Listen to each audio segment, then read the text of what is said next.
शादी ब्याह कोई भी चीज एक महीना नहीं होता है। और बिल्कुल नया कोई भी बिजनेस हो गया या जमीन खरीदना है या कोई भी अनुष्ठान हो गया तो एक महीना नहीं होता है खरमास में। ऐसा क्यों होता है, टोटल जानकारी आपको यहाँ मिलने वाला है।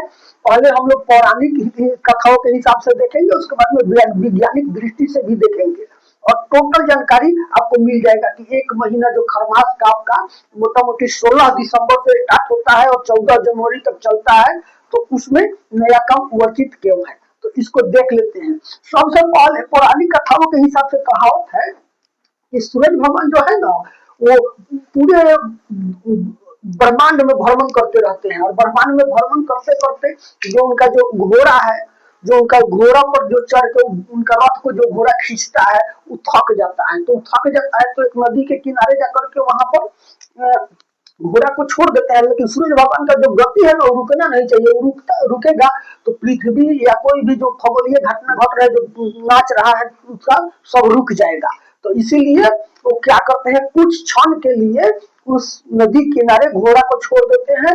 घोड़ा थका हुआ रहता है तो वो पानी पीने लगता है और दो ठो गदहा लोग उधर चल रहा था, गदहावा को धर के रथ में जोड़ लेते हैं और उसके लेकर के चल देते हैं। इसी तरह एक महीना में एक भ्रमण मार करके और चले आते हैं। और तब तक उनका जो घोड़ा है वो तैयार हो गया रहता है, उसका हरासमेंट दूर हो गया रहता है, पानी पी के चढ़ के टाइट रहता है। तो इसीलिए हर साल एक महीना खरमास का महीना रहता है, उतना दिन उनका घोड़ा हट के उनके रथवा को गधा दुगो मिलकर खींचता है एक महीना हर साल में। तो ये आपको पौराणिक कथा के हिसाब से आपने सुन लिया। विश्राम सबको चाहिए, आपको चाहिए या जो भी है उसको चाहिए। सूरज भगवान दयालु आदमी है, इसीलिए दयालु देवता है, जो क्या किए कि वो घोड़ा का मुंह में करते हैं, एक महीना के लिए घोड़ा लोग को रेस्ट दे देते हैं और गधा रथ खींचता है। तो उस समय में क्या होता है कि जो चाल होता है ना, वो चाल धीमी हो जाता है। चाल धीमी होने के कारण जो तेज है वो कम हो जाता है, तेज कम हो जाता है, जिससे क्या होता है, नया शुभ काम उस स्थिति में नहीं किया जाता है एक महीना खरमास में। अब देख लेते हैं खगोलीय घटना क्या होता है, वैज्ञानिक दृष्टि से देख लेते हैं। ये मान के चलिए कि यहाँ पर हम लोग का, यहाँ पर मान के चलिए कि यहाँ पर सूरज है, तो पृथ्वी अभी जो है ना जनवरी में यहाँ पर पृथ्वी आया हुआ है और पृथ्वी जो आया हुआ है ना यहाँ पर है ऐसे। तो यहाँ पर जो पृथ्वी है सूरज के काफी करीब में पृथ्वी है। सूरज का प्रकाश जो है ना इस पृथ्वी पर तिरछा पड़ रहा है, तिरछा पड़ रहा है। इसीलिए देखिएगा कि अभी बढ़िया से घाम आपको दिखाई नहीं देता होगा, प्रकाश कम दिखाई देता होगा। तो इस स्थिति में तो जनवरी महीना जो होता है ना, इसमें क्या रहता है, जो सूरज है, ये सूर्य भगवान कहा धनु राशि में प्रवेश कर जाते हैं और धनु राशि में प्रवेश कर जाते हैं।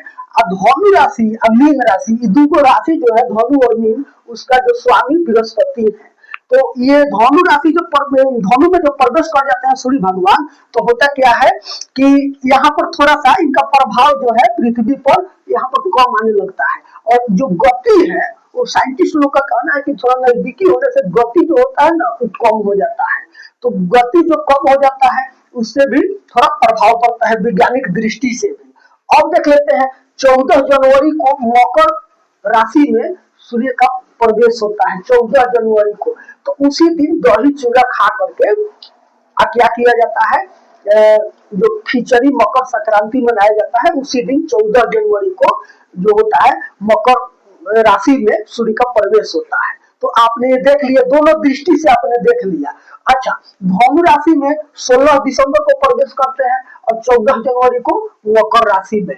तो धनु से निकल के मकर में जब प्रवेश करते हैं ना, तो वहीं पर मकर संक्रांति मनाया जाता है।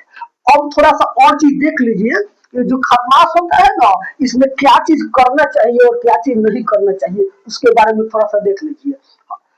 आत्मचिंतन करना चाहिए, आदमी को आत्मचिंतन करना चाहिए। किसी भी काम का प्लानिंग आप कर सकते हैं, भीतरे भीतरे भगवान का भी पूजा आप कर सकते हैं, तीर्थ यात्रा का भ्रमण आप कर सकते हैं, और जो दान पुण्य करना है वो कर सकते हैं खरवास में। और क्या चीज नहीं करना चाहिए इसको भी थोड़ा देख लेते हैं।